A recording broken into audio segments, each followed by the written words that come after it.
間就係我哋間535號房啦。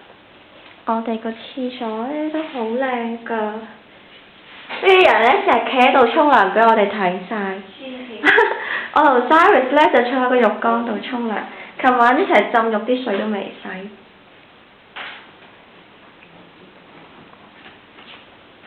睇下個衣櫃先。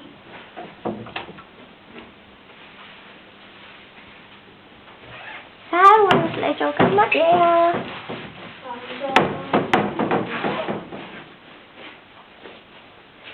你化妝先，化得咁嘅鬼樣㗎啦！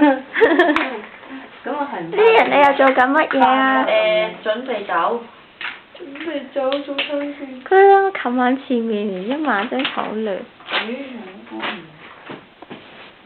唔知點解又送又發到錯嘅。我哋睇下酒店個 view 喎，我哋咧嗰個 view 咧好鬼靚㗎，樓下咧係園林美景啦，